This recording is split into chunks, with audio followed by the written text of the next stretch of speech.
और समापन ऐसा ही होता है जैसे कोई भवन निर्माण होता है या मंदिर निर्माण होता है और ऊपर कलश रखने का समय आता है। ऐसे ही हमारे सर्वाधिक लोकप्रिय कवि के रूप में हमारे डॉक्टर सुनील जोगी जी, पद्मश्री डॉक्टर सुनील जोगी जी हमारे मंच पर विराजमान हैं। मैं उनको आमंत्रित करना चाहता हूं।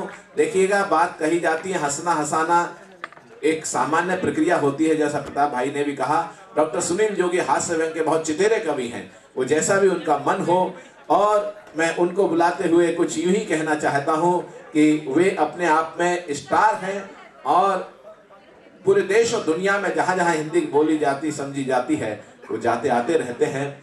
मैं उनको आपकी जोरदार तालियों के साथ आमंत्रित करता हूं। भाई डॉक्टर सुनील जोगी।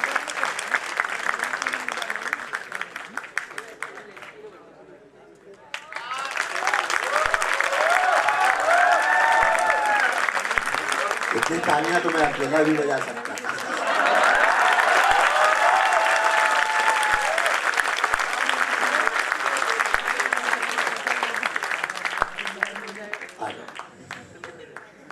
पुनर्जन्म तो पहले हो चुका था, ये तो कुछ और ही होगा। बहुत मन से आपने कवि सम्मेलन सुना है। मुझे लगता है कि कलमकार जैसी संस्थाएं देश में एक नहीं हजारों होनी चाहिए, तो कविता और जिंदाबाद होती चाहिए। सबने बहुत अच्छा सुना है। जो कुर्सियां खाली हैं उनका कोई न कोई कार्य रहा होगा, मैं उन्हें कुछ कहूँगा नहीं, लेकिन बहुमत अभी भी मेरे साथ है। और खास तौर पे वो बच्चे जो हाथ उठाकर तालियां बजा रहे हैं, मैं उन्हें सौ दुआएं बाकी आइए। बहुत अच्छा, बहादुरगढ़ भी हुआ एक दिन। बहुत मन से सुना आपने।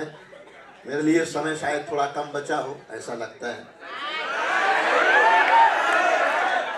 और आप थक भी गए हैं शायद, ऐसा लगता है। मुझे तो लग रहा था कि बस आपके प्राण छोड़ दें ये लोग। कवि सम्मेलन बहुत जमा, और एकमात्र प्रिंसिपल साहब ऐसे हैं जो बिना कुछ कहे सुने जम गए। बहुत मन से मैं आपका आदर करता हूँ। बड़े सम्मान भाव से आपने कवि सम्मेलन किया। कवियों ने थोड़ी सी छेड़छाड़ भी की, लेकिन ये सब चलता है, आपकी सहजता है। बहुत शानदार सुनाया सूरज ने। प्रख्यात बाबू, चैटिंग चल रहा है। इस उम्र में सब गुनाह माफ है, इस उम्र में सब। अनामिका ने बहुत शानदार पढ़ा, यूपी में बाबा। एक बार तालियां उनके लिए बजे। पूरी जान फूंक के उन्होंने सुनाया। और मैडम, अगर ऐसे ही आप निर्भर होती रही तो 2-3 साल बाद आप लोग इधर हो गए, हम लोग इधर हो। ये अच्छा है। नहीं, इधर आ जाओ कोई बाबू, इधर कोई भी आ जाओ। व्यासपीठ खाली नहीं रहनी चाहिए।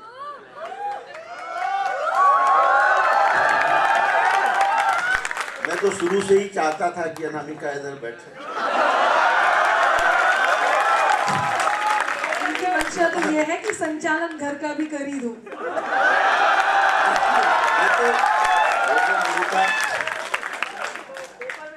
अब मेरा नंबर है।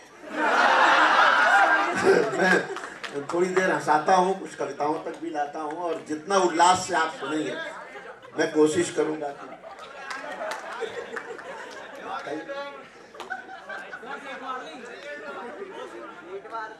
दिल को दिलों से जोड़ दे उस प्यार की जय हो। ये समर्थन काफी नहीं है।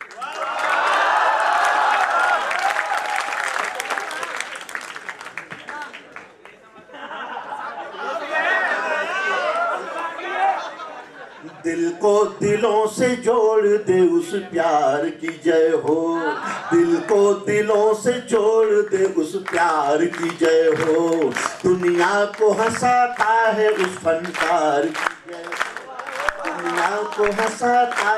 और चौथी लाइन आपके लिए है कि दुनिया को हंसाता हो उस फनकार की जय हो। जो जीत पे भारी रहे उस हार की जय हो। पे भारी पड़े उस हार की जय हो, हाथों में कलम हो तो कलमकार की जय हो। हाथों में कलम हो तो कलमकार की जय हो, हाथों में कलम हो तो कलमकार की जय हो।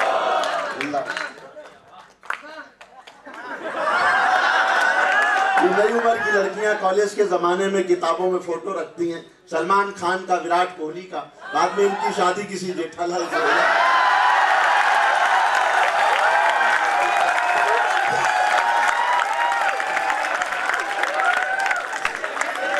ये देखो गलत फहमी मत पड़ना, देखो भोले बच्चों, भोले हो मुझे पता है, लेकिन बाकी भी पता ही है। अगर कोई लड़की आपसे कहे ना कि आप एकदम साउथ के हीरो लगते हैं, तो आप समझ जाना कि घुमा फिरा के आपको कलुआ बोल रही है। तो बच्चे बैठे हैं, बहन की विदाई हो रही, तो छोटा वाला भाई दौड़ के बाप के पास गया, बोला पापा पापा दीदी रो रही, जीजा जी नहीं रो रहे। तो बाप ने समझाया कि बेटा दीदी तो केवल गेट तक रोएगी,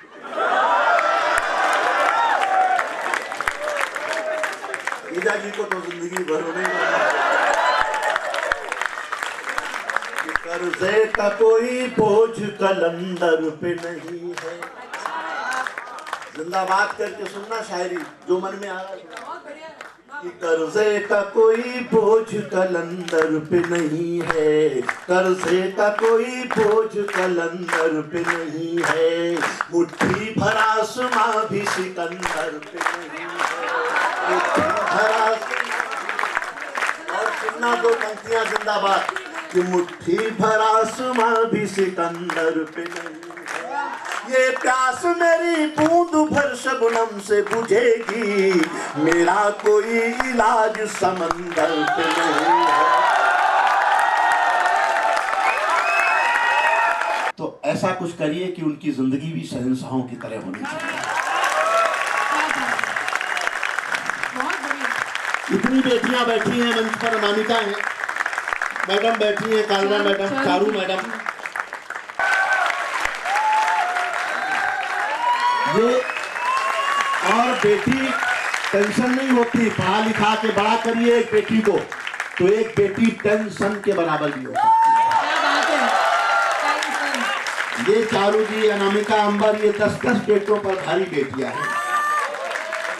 सारे लोग जो जीवन में कामयाब होते हैं, मैं 10 पंक्तियां कहता हूं बेटियों के लिए कि बेटियां भगवान का सबसे बड़ा वरदान है, बेटियां भगवान का सबसे बड़ा वरदान है, बेटियां घर की पुरानी खिड़कियों को खोलती हैं, बेटियां घर में हो तो घर की दीवारें बोलती हैं। बेटियां घर में हो तो घर की दीवारें, जो सबसे अच्छा कविता का अंश है, वो मैं आपके इस विश्वविद्यालय के इस महाविद्यालय को समर्पित करता हूं और आपका उतना ही प्यार चाहता हूं। ये जादू तो मैं बहुत घंटों कर सकता हूं, लेकिन ये रंग भी आप स्वीकार कर लेंगे तो मुझे अच्छा लगेगा। बेटियां भगवान का सबसे बड़ा वरदान है, बेटियां घर की पुरानी खिड़कियों को खोलती हैं, बेटियां घर में हो तो घर की दीवारें बोलती हैं, बेटियों ने घर का हरदम नाम ही रोशन किया है, वक्त पर बनकर के मीरा जहर का प्याला पिया है, हाथ में तलवार लेकर लक्ष्मीबाई बनी है, इंदिरा बनकर समुच्चे विश्व के आगे तनी है, मदर टेरेसा बनी करुणा का सागर हो गई है, जाके नासा में सितारे आसमां में बो गई है, ऐसा सौंदर्य से सारे जहां को जीतनाई, चाइना बन खेल के मैदान में भी खिलखिलाई, सुन लता मंगेशकर सुर के समंदर डोलते हैं, अरे मूर्ख जो बेटियों को बेटों से कम बोलते हैं, मूर्ख जो बेटियों को बेटों से कम बोलते हैं। बाप की पगड़ी होना का रेशमी बंधन है, बेटियां भगवान का सबसे बड़ा वरदान है।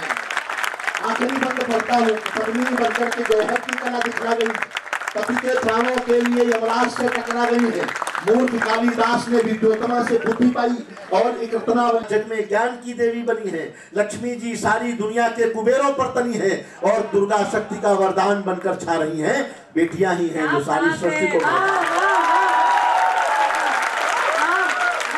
हम अपने घर की महिलाओं का, बेटियों का सम्मान करें, भारतीय संस्कृति को सम्मान दें, भारत स्वस्थ रहे, समृद्ध भारत बने, संपन्न भारत बने, स्वस्थ भारत, विश्व गुरु भारत बने। और अच्छा लगा हो तो सब लोग अपने स्थान पर खड़े होकर 10 बार तालियां बजाकर कवियों का आभार व्यक्त करें, चारू जी की मेहनत को, कलाकार को। और गजेंद्र जी ने शानदार संयोजन संचालन किया